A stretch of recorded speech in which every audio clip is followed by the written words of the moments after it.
Hello, everybody. My name is Megan Schmidt. I am the training manager with Adult Protective Services, and welcome to the Aspen Senior Care Annual In-Service with Adult Protective Services, covering vulnerable adult abuse and mandatory reporting for vulnerable adults. I will be walking through my slide deck and kind of talking through the training. I am going to turn my camera off just to increase the quality of the video, but you will continue to hear me. So what we are planning to cover today is we are going to define abuse, neglect, and exploitation involving vulnerable adults. We will describe the role of Adult Protective Services.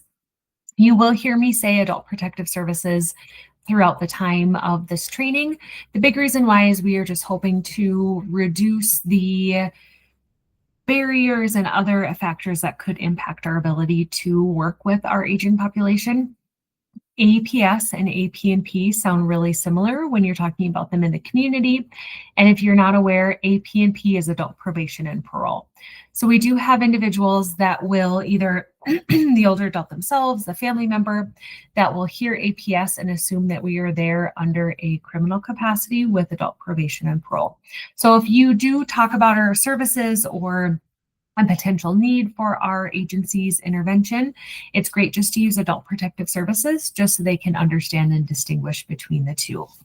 We will identify warning signs of a possible abuse, neglect, and exploitation, and then also take the steps to, if you would need to make a report to our agency, have a better understanding of what that looks like. This is one of my favorite stats and one that kind of sums up the need for this ongoing training and education, but then the work that we are all doing for our aging population. For the first time in US history, older adults are projected to outnumber children by 2034. I get asked a lot why this is so important, why this matters. One of the big factors is that it's never happened before. We have historically been a young nation, and we are now shifting within less than 10 years into an aging nation. And we will be seeing more older adults that are living longer. Their service needs are going to be changing, increasing, and then how as service providers and an agency will be able to keep up. So it's a big consideration for anybody that's serving our vulnerable adults, but particularly our older adults. And then looking at our division, the Division of Aging and Adult Services, or you may have heard of us as DOS. They have the administrative authority over our agency, Adult Protective Services. And then our vision statement is offering choices for independence. And we get asked why that's important to know and why that matters. And one of the big things is that we want to help our aging adults and our vulnerable adults age in place or in the environment that they want and they choose. So we want to make sure that the services match their needs, what they are looking for in terms of home modifications, home renovations, even caregiving services and all of those things. We want to help them age as successfully in their home as possible. And also doing that does not always match up with what maybe other service providers, family members, other people feel like is in the best interest of that person. We really want to make sure that we're doing everything that will benefit this older adult and help them age safely through offering choices for independence. And then looking at our agency specifically, Adult Protective Services, we are the state agency with the responsibility and authority to investigate abuse, neglect, and exploitation involving vulnerable adults. So I've used the term vulnerable adult a few times, so let's define who that is. Specifically in the state of Utah, we have two categories. So an older adult is defined as anyone that's age 65 or older. And then we have our dependent adults. And those are individuals that are 18 or older that have a mental or a physical impairment that substantially affects their ability to care for themselves. What's important to know for our dependent adults is there is not a diagnosis, condition, or disorder that automatically makes somebody a vulnerable adult. The big thing that we want to make sure that we distinguish is disability is not the same as vulnerability. So when we as an agency with Adult Protective Services are looking at categorizing somebody as a vulnerable adult, we are looking at these 6 factors. And individuals only need to have one of these tied to their limitations. And so it could be any of these 6. And what we are seeing for a lot of our vulnerable adults in this 18 to 64 category is we're seeing kind of that shift in terms of their ability to care for themselves, but also do they learn the skills? Do they know how to handle that skills and that processing? The other piece is looking at with the changes of their health, has there been a health decline, whether it's physical or a mental health or a cognitive functioning, and now there's a decline in that person's health? Are they able to maintain their needs ongoing? And then most importantly, do they comprehend the nature and the consequences of remaining in that situation, whatever that would be tied to the allegation? And then looking at what our agency can, and then on the next slide, we'll look at what we cannot do. This is important to know just to help our aging population, our vulnerable adults have a better understanding of what our agency's role is and what we can do to really help those individuals age in place or the environment that they want. So we are able to investigate the reports that come into our agency. We will do comprehensive assessments, which are interviewing processes and all of those other aspects as it relates to the allegation. And we do interviews with our alleged victims, our alleged perpetrators, and any collateral witnesses. If we would have concerns for the safety of the individual that we would be working with, then that's something that we would look to see what the risk is for contact with that perpetrator. But we want to make sure that we are putting safety measures into place to keep it safe for that individual. We will do protective needs assessments, and within that, we are determining the risk level for that individual at the time as it relates to the allegation. And then lastly, coordinating and making referrals. This is one of our most important pieces. We are an investigative agency, so we're generally in place for a short term. We do have short-term care coordination that can happen after an investigation has been completed, but that generally is still only around 60, sometimes up to 90 days after that. So it's still pretty condensed in terms of our agency's involvement. Our goal with our coordination of services is that it would be least restrictive and community-based if possible. We always want to go that community-based route if possible first, and then if necessary, look at a higher level of care. And then looking at what our agency cannot do. So we are not able to enter into somebody's home or remain in their home without their consent unless we would have circumstances that would lead us to believe that this person is at imminent risk of harm or death without our involvement or taking further action.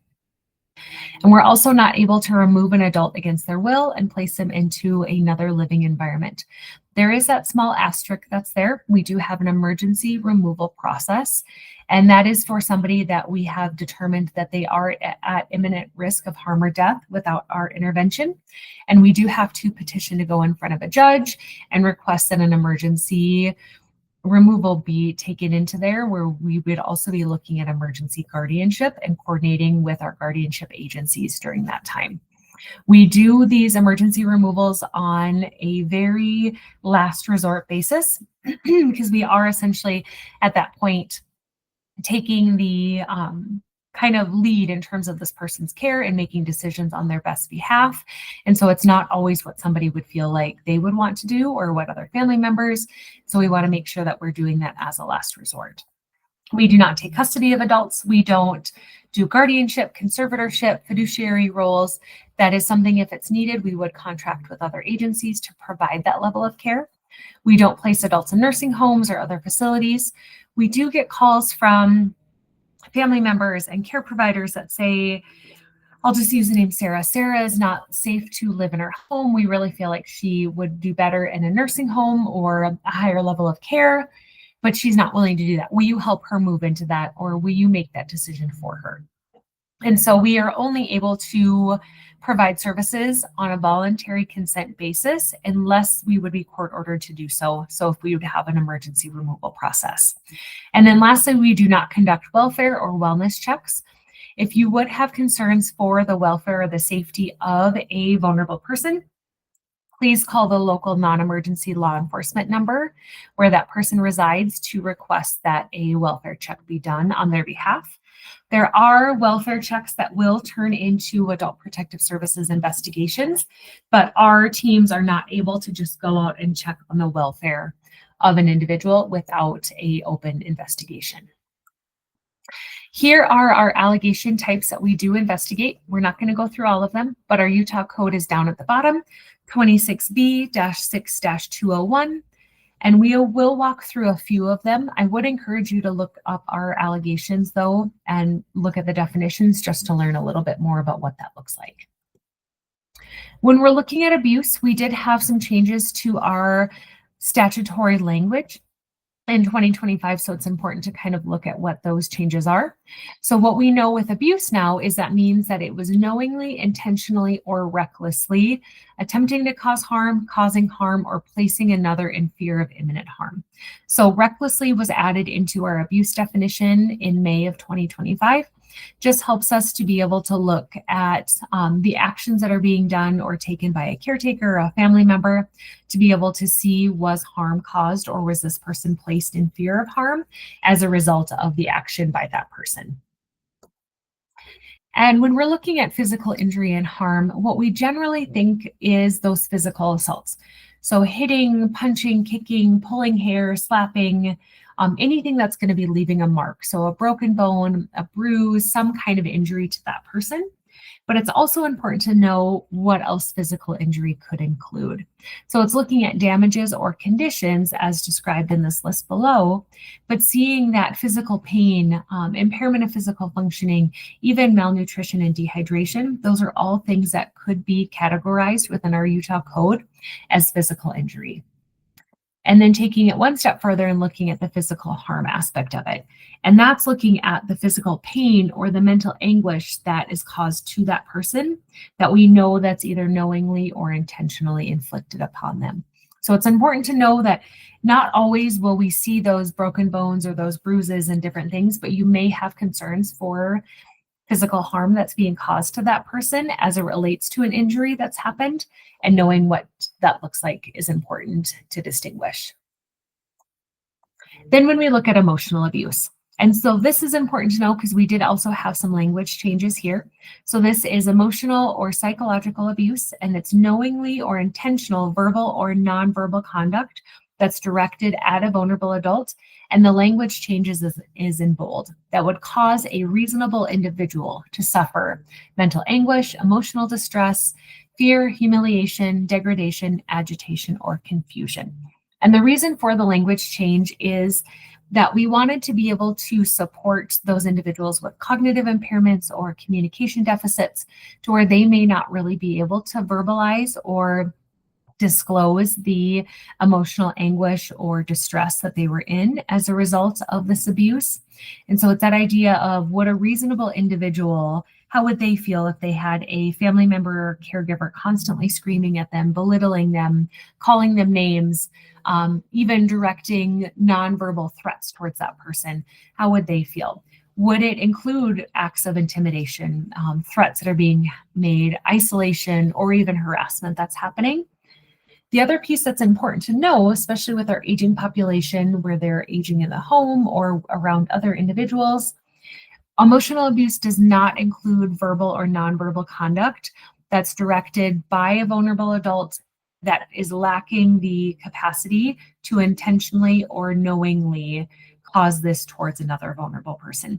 So essentially the way to think about this is that if we have two individuals with progressive dementia diagnoses that are screaming at each other or swearing, calling names, different things like that, if they do not have the capacity to consent and they have lacks the capacity to understand what they're doing, that's not something we would look at within emotional abuse. The other, to take it a little bit steps further within that though, and to help people really understand what that looks like, is that kind of mental anguish and emotional distress, fear, humiliation, agitation of that vulnerable person. So to really know that it's going to be different for each individual person that we're looking at, but to really kind of take the time to understand. And then looking at caretaker neglect. So this is failure by a caretaker to provide essentially the necessary level of care for a vulnerable person. This could be their nutrition, their clothing needs, making sure that they have clean clothes, making sure they have adequate shelter and supervision, especially if they require a level of care, say due to a intellectual disability or a cognitive impairment to where they require 24/7 care or just eyes on care on an ongoing basis, making sure they have that. But it's also their dental and other health care, and then also that failure to provide protection from health and safety hazards or maltreatment. So the health and safety hazards could be the condition of the home.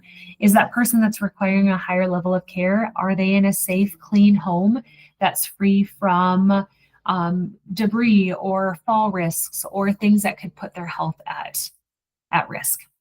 The other piece is intentional failure by a caretaker to carry out a prescribed treatment plan. So that could result in physical injury or physical harm for that person. That could include a medication plan, dietary plan, making sure this person is getting to dialysis the scheduled times each week that they're supposed to, or even ensuring that home health is getting in there to make sure that PT and OT and nursing care is available for that person, especially if there's like wound care or recovery from an injury or an illness. And then looking at self-neglect. Within this, and what's important to know is that self-neglect is a non-purposeful act, and where it's the vulnerable adult is failing to meet their own essential needs. And this could be physical needs, psychological, but it's also kind of that concern of, does it threaten their health, safety, or their well-being? When we're looking at our statute definition, it's failure by a vulnerable adult to provide or obtain food, water, medication, healthcare, shelter. Utilities are a big one. So those cooling or heating needs. Safety, this could be safety in the home to make sure that that person has access to the things that they need, or that their home is in a condition to where they're able to safely navigate through their home. If there's a physical limitation, one of the other pieces that we oftentimes consider is if there's a concern for the cleanliness or clutter in the home, are EMS or medical professionals able to get into the home if they would need to access care? And the big thing to know, it's failure to be able to provide these things as a result of a mental or a physical impairment. And this could be an onset of a medical diagnosis. This could be onset of a cognitive impairment, a mental health condition that's not being treated. And those are the aspects that we're oftentimes looking at. And then looking at financial exploitation. With this, it's the illegal or improper use of a vulnerable adult's funds, property, credits, assets. This is what we know the most common form of older adult abuse, but only about a fraction of them are actually being reported to the authorities.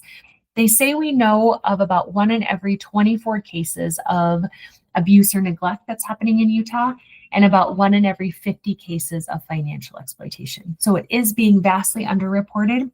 A considerable reason why is because majority of our perpetrators are adult children or spouses, or somebody that just has a close relationship with that vulnerable person. We get asked a lot, like, why financial exploitation is happening at such a rampant rate for our older adults. The big reason why is they oftentimes have significant assets. They've got savings, they've got ownership of land, deeds, different things like that, or they have high home equity values. And so that's something that can make them just especially attractive targets to our perpetrators. The other piece that's important to know is that within that, though, looking at if there is a cognitive impairment, physical disability, or health problems that puts them at a higher risk, one of the biggest ones to pay attention to is recent loss or going through the grieving process. And this could be a partner, a family member, a friend, a pet, anything like that that could lead to loneliness or social isolation. It puts our vulnerable population at just a much higher risk of being exploited. They are more likely to depend on somebody else, be willing to accept services or help from someone else, and may divulge or kind of give more information regarding their financial security a way that they wouldn't do in a normal position. I kind of like to think about it as if somebody's kind of going through like a grief fog or a grief cloud, their brain and their mind's not always thinking 100% clearly, and they're much more trusting and willing to accept help. And so they may give a debit card out and give somebody a PIN number, or allow somebody to have access to an account to help pay bills and then not remember that they've done that. And then it just gives ongoing access to that person. And it just puts them at unfortunately at a much higher risk of being exploited. And then if we're looking at the warning signs, we've kind of identified and looked at kind of the definitions, and now let's look at the warning signs for those areas. Within our physical abuse, when we're seeing those things, one of the biggest ones to pay attention to is those dismissive attitudes or statements about an injury. If we have a caregiver or a family member or somebody that's just kind of just pushing away or minimizing that concern of that injury for that person, or if somebody like a caregiver, like a formal caregiver or a medical provider would ask, and then that family member is like, oh, it's not that big of a deal, they fall a lot, or the vulnerable person will start to disclose what happened, and then they'll have somebody that will kind of talk over them and not really allowing them to express what's going on. That's definitely a concern that there may be warning signs that this is happening. The other piece that's important to know that we oftentimes think of, looking for those physical injuries. So those signs of injuries, so cuts, puncture wounds, bruises, broken bones, pressure marks, or like pressure ulcers that could be there for that individual. And then looking at our warning signs of emotional abuse, one of the biggest ones to pay attention to is those unexplained or uncharacteristic changes in behavior. So when we just see a change in that person, especially if a caregiver or a family member would be present or involved, those can be really important to pay attention to. You oftentimes in this role will get to know that person really well that you're caring for. And you'll also probably get to know the family really well as in those other situations. What's important here is to observe and kind of see how those interactions are. If you do see somebody that's their behavior is changing, or they're shutting down, or they just appear fearful, there could be something that's going on. So it's just a good thing to pay attention to and kind of recognize those changes. When we're looking at the warning signs of caretaker neglect, the big thing that I want individuals to know is, does this person have the things that they need? And so if they're lacking in their basic cares, and we've got a caregiver that is responsible to provide that level of care, the question is why? Why is this person lacking in the necessary cares, whether it be their hygiene cares or making sure that they have access to the foods that they need, having access to drinks that they need. We've had concerns where caregivers will make a sandwich for somebody in the morning and provide them a mug of water, and then they're gone for 10 hours. And so how is that person able to get food the rest of the day? How are they able to get themselves up to use the restroom? All of those factors are what we're looking at. One of the other ones that's important to know and pay attention to is when they've got a lack of medical aids. And with that, that's kind of that idea of, if this person would have access to the things that they need, would they be able to be more independent? And so if they'd have access to their glasses or hearing aids or ambulatory devices, would they be able to be more independent? If they would, and it's something that they're requesting and wanting, we want to make sure that that person has access to it. We have heard family members and caregivers say, well, they keep throwing away their dentures, or they keep losing their hearing aids, and so we're not going to continue to replace it. But we want to make sure that if that person has the financial means to be able to replace those items, we want to make sure that they have access to them. But then also, as the caregiver, what are you doing to help support that person, and maybe putting a plan in place to reduce the risk of those items getting lost or thrown away. And then looking at passive neglect. This is important to know because we are oftentimes very busy within our caregiving responsibilities that we have, but we want to make sure that we are, as much as possible, serving as active, present caregivers. And so passive neglect is failure by a caretaker to provide those necessities, but also because they're failing to understand those needs. So they may not be aware of the services that that person requires, or they have the lack of capacity to care for that person. So they're not maybe going through intentional or knowing action or failure, but because they are being preoccupied on their phone, or they are focusing on other needs, or focusing on interacting with their peers or their coworkers while they're at work, they're failing to meet the needs of the people that they're caring for. And so this is something we will see from time to time with family members, that they were just not properly trained or really equipped to serve in that care role or that care responsibility. So wanting to make sure that they've got the education that they need to provide that level of care. And then warning signs for self-neglect. One of the biggest ones that we do want individuals to be aware of, you as in-home caregivers are kind of in a unique position because you're already in the home providing this care. So you will likely observe these kind of concerns of the condition of the home. But when we have our case managers or medical providers or other individuals, maybe our aging services staff that are providing care out in the community. For them, what we want people to know about and pay attention to is that idea if somebody is resistant or hesitant to have care coming into the home, we always want to start the question of why. What's that barrier that's preventing that from happening? And oftentimes, for a lot of our care providers, what they don't recognize or don't get a chance to see is that there's concerns for the condition of the home. And so that's why older adults are hesitant or resistant to letting care in.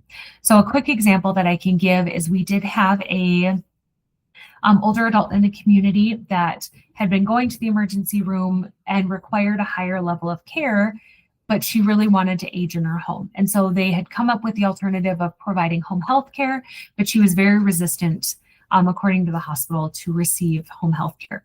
So a report did come into our agency. Our investigator was able to go out and realize that the reason why this older adult was reluctant to let services into the home is she had a hole in the middle of her kitchen floor, and she was concerned that if they came in and saw that they would be saying she could no longer live in her home and she wasn't safe to be there. And so that was kind of the reluctance. Nobody had asked that question, why? Why are you hesitant to allow home health into the home? If they would have asked, they could have maybe gained a little bit more information to see what those services could have helped with. And so our agency is taking the role of helping connect with home restoration to allow her to safely age in her home, and then to additionally to bring services in to make sure that she can do that. And then looking at some warning signs of financial exploitation. The biggest ones to pay attention to is those missing personal possessions. If somebody's saying that, or if they are talking about they're not sure where these withdrawals are coming from their account, or they don't recognize charges that are happening on there. We did have an older adult a couple years ago. We did have a report that came in for financial exploitation. The investigator went to meet with her, and she was so confused, and she kept saying, I don't know who this Venmo person is, but I keep sending them money and I don't know how to stop. They did not understand or know what Venmo was. And a family member had been going into the account and Venmoing money out to themselves. And so that was a pretty strong indication to us that she was being financially exploited, because she did not understand what Venmo was. She had not set up a Venmo account for herself, and yet she was having money transferred out each month to somebody else's Venmo. And then as we look at concerns for caregiver fatigue, caregiver burnout, that strain that can happen, it brings us to the sandwich generation. So if this is a new term for you, it's a great thing to learn about. They do kind of say that everybody will either be a caregiver or will receive care at some point in their lives. And so it's a good thing to kind of just really pay attention to as you may enter into the sandwich generation yourself. So it is a term to describe young to middle-aged adults who are simultaneously caring or raising for children, and then also supporting their aging parents or aging family members. So they say that more than 1 in 10 parents in the United States are also caring for an aging adult. And so it's kind of dividing those caregiving services between children and our aging population. Then when we look one step further as our sandwich generation, it really looks at the idea of what those individuals that are providing care are oftentimes going without, or what they're trying to balance. So that idea of taking care of themselves and prioritizing their own health needs kind of goes out the window. And so we do see and kind of recognize that with parenting, but it's especially amplified when we're looking at caring for individuals on both ends of the spectrum of life. And then also they're usually working full time, so they're trying to balance the work and then also the additional financial strain. They are oftentimes assuming or taking on the financial care for that older adult as well. And so there's a lot of out-of-pocket costs that are maybe not covered by insurance or benefits. And so then that responsibility does fall to that person in the sandwich generation. And then when we look at kind of and recognize the signs of caregiver burnout, this is a great review and everything for anybody that's working in a caregiving role, but especially becomes important for individuals that are serving in supervisor roles or anybody that may be overseeing caregivers to be able to recognize. When we look at these top 4 bullet points, the lack of energy, changes in eating habits, weight loss or gain, headaches, stomach aches, physical problems that could be happening to that individual, lowered resistance to illness. All of those things are really important to pay attention to and be kind of aware of. The big thing to know with that is those are also things that can happen with the kind of change in seasons. And for an individual that could be in a illness or an injury phase and different things. So I think about like when I'm not feeling the best, those headaches, changes in eating habits, or like sleep problems, all of those things are just natural things that can happen when you're not feeling great. And so we oftentimes are able to kind of brush those or push those off to the side.